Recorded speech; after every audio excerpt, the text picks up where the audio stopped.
वो हर रात चुप रहती थी, क्योंकि उसे हमेशा से सिखाया गया है कि पति को तुम्हें मना नहीं करना है।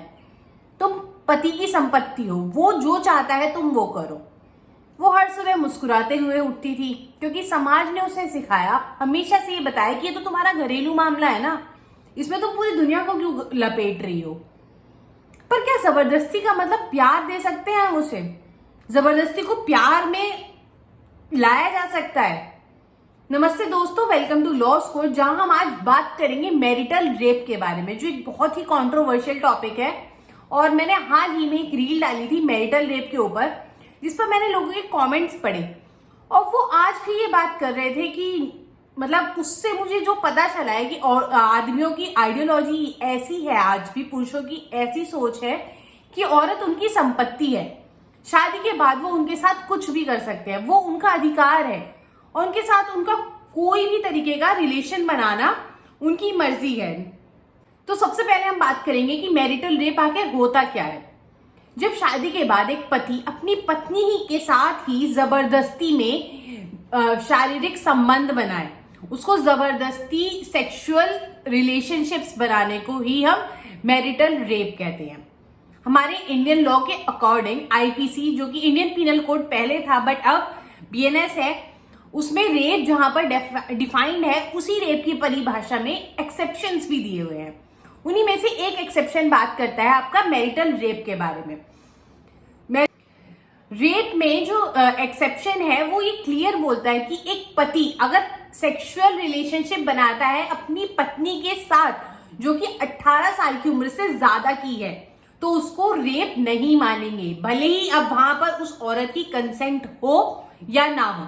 यानी कि साफ सीधी बात है, 18 साल से आप ऊपर की हो और आपकी शादी हो गई, तो एक कॉन्ट्रैक्ट हो गया है कि आपकी कंसेंट की मौत हो चुकी है।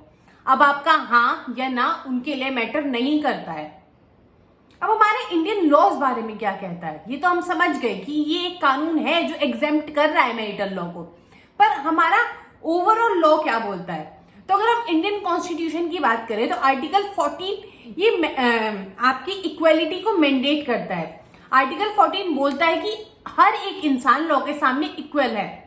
वहीं अगर हम बात करें 15 की, आर्टिकल 15 वो डिस्क्रिमिनेशन प्रोहिबिट करता है कि आदमी औरत के बीच भेद नहीं होना चाहिए, गरीब अमीर के बीच भेद नहीं होना चाहिए। फिर हम बात करें अगर आर्टिकल 21 की, तो वो बेसिकली आपको right to life and personal liberty का राइट देता है, यानी आपको जीने का अधिकार है।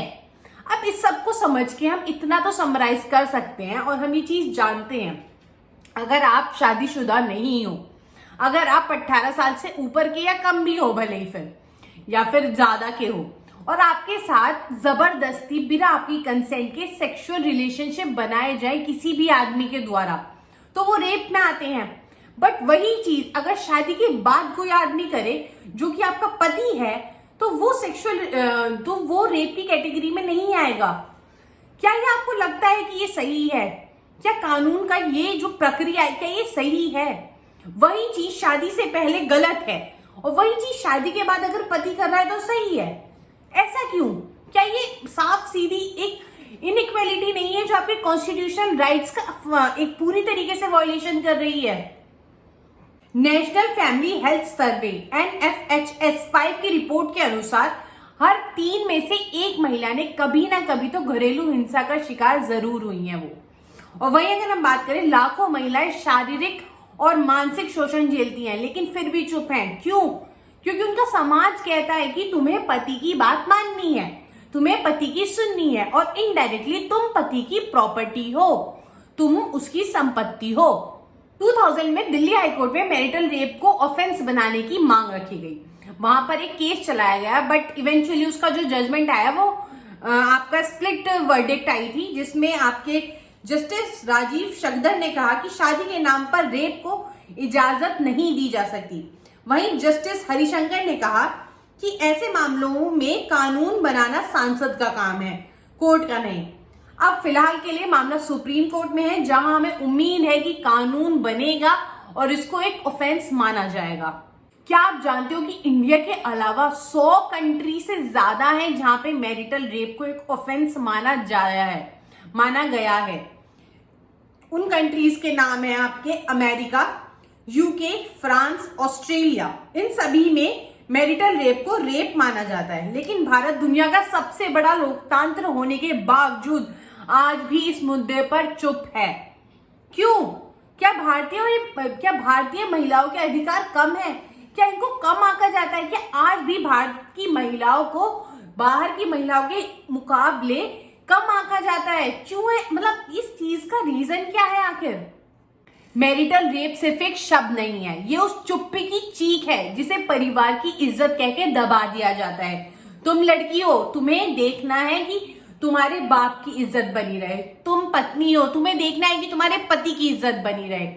सारा का सारा इज्जत का टोकरा एक औरत के सर रख दिया जाता है। सबसे बड़ी लड़ाई हमारी कानून के साथ नहीं है, सोच के साथ है। जिस लड़की को शादी से पहले पवित्रता का टोकरा पहनाया जाता है, उसे समझाया जाता है कि तुम्हें पवित्र रहना है, you have to chase for purity and chastity, उसी को शादी के बाद सहन करने के लिए क्यों कहा जाता है? क्या वो लड़की शादी के बाद बदल गई? क्यों उसकी ये चीजें बदल जाती हैं?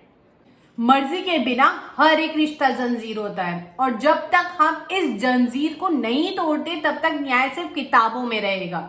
मैरिटल रेप सिर्फ एक शब्द नहीं है, ये वो आंसू हैं जो हर रात उस औरत के बहते हैं जिसको औरत नहीं माना गया बल्कि एक संपत्ति की तरह ट्रीट किया गया है।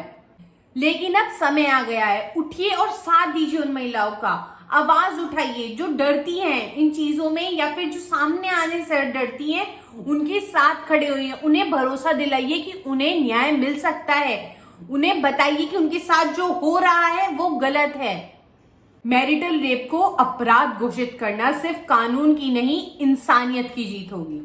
ये है लॉ स्कोर और मैं हूं ऐश। और अगर आप इस चीज में मेरे साथ हैं तो इस वीडियो को ज्यादा से ज्यादा लोगों तक शेयर कीजिए, क्योंकि शादी का मतलब सहमति खत्म होना नहीं होता, बल्कि सहमति को और ज्यादा जरूरी बना देना होता है। धन्यवाद।